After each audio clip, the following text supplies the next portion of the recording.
Hello guys, সবাই কেমন আছো?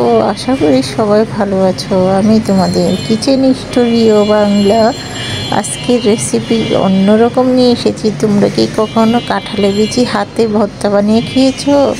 আমি জানি খাওনি হাতে ভর্তা বানিয়ে। আমার সঙ্গে থাকো, পুরো রেসিপিটা দেখতে থাকো। আমি প্রথমে কাঁঠালের বিচির খোসাটা উপরে ছাড়িয়ে নিয়েছি, সাথে দিব কাঁচামরিচ, ধনেপাতা এবং 2 পিস মাছ। তাহলে কিন্তু ভর্তার স্বাদটা দ্বিগুণ হয়ে যাবে, খেতে অসাধারণ লাগবে। সম্পূর্ণ উপকরণ রেডি করে নিয়েছি।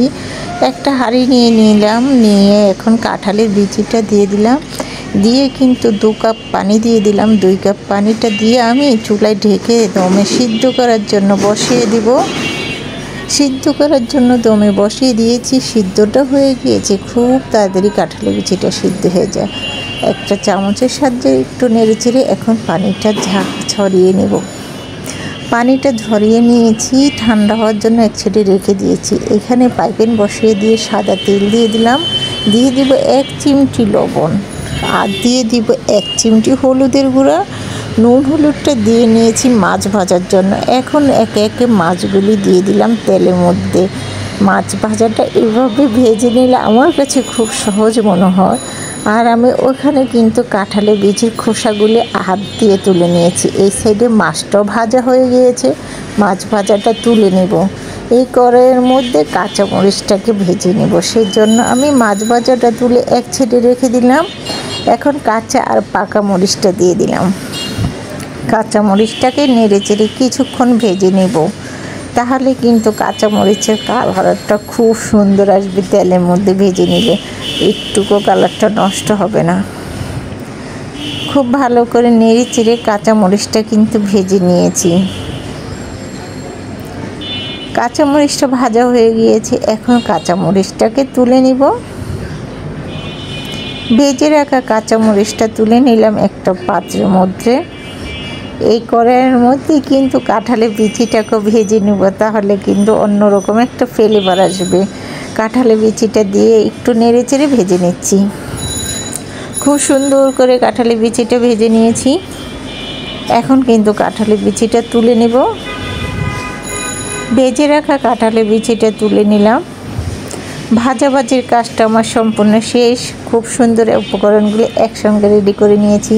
সাথে লাগবে আমার ধনেপাতাটাকে কুচি করে নিয়েছি। এখন কিন্তু মাছের কাঁটাটা ছাড়িয়ে নিচ্ছি।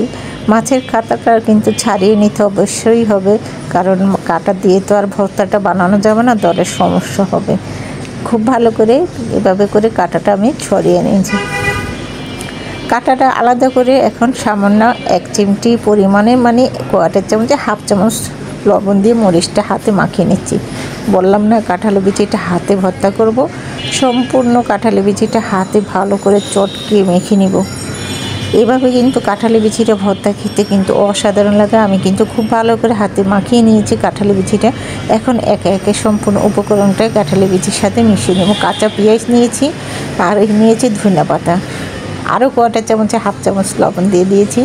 এখানে কিন্তু বেশ পরিমাণ কাঁঠালের বিচি, সেই জন্য লবণের পরিমাণটা একটু বেশিই লাগছে। খুব ভালো করে হাতে চটকিয়ে নিয়েছি পেঁয়াজটা এবং ধনেপাতাটা। এখন সরষের তেল দিয়ে দিলাম 1/4 চামচে 2 চামচ।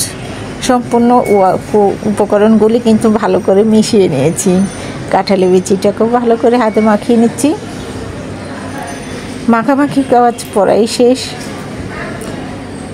মনে হচ্ছে আর কিছু সরষের তেল লাগবে। সরষের তেলের পরিমাণটা আর একটু বাড়িয়ে দিলাম, তাহলে কিন্তু ঝাঁঝালো ফ্লেভারটা অনেকটা ভালোই আসবে, খেতেও খুবই ভালো লাগবে।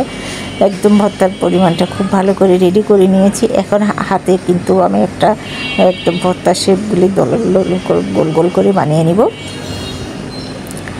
গোল গোল করে কিন্তু কাঁঠালের বিচির ভর্তাটা আমি সম্পূর্ণ প্লেটে সাজিয়ে পরিবেশন করব। ভর্তাটা এভাবে বানিয়ে খেলে কিন্তু অনেক মজা। যারা কাঁঠালের বিচি পছন্দ করে তারা কিন্তু একবার হলে এইভাবে করে আমার রেসিপিটা ফলো করে বানিয়ে খেতে পারো, খুবই ভালো লাগবে এবং খুবই মজাদার। আমার এই রেসিপিটা যদি তোমাদের ভালো লেগে থাকে, প্লিজ আমার ইউটিউব চ্যানেলটা লাইক এবং লাল বাটনটা টিপ দিয়ে দেখবে, তাহলে নিত্য নতুন রেসিপিগুলি তোমাদের বাড়িই প্রথম পৌঁছে যাবে। আর আমার এই রেসিপিটা কিন্তু এতটা মজা, এতটা লোভনীয়, যদি না খেয়ে থাকো তাহলে কিন্তু মিস করবে। জলদি জলদি এখনই সময়, কাঁঠালে বিচে আছে, বানিয়ে খেতে পারো। খুবই মজা এবং লোভনীয় রেসিপিটা এই পর্যন্ত। আল্লাহ হাফেজ। সবাই ভালো থাকবে, সুস্থ থাকবে, নিরাপদ থাকবে। ভালো লেগে থাকলে অবশ্যই তোমরা আমার সঙ্গে থাকবে।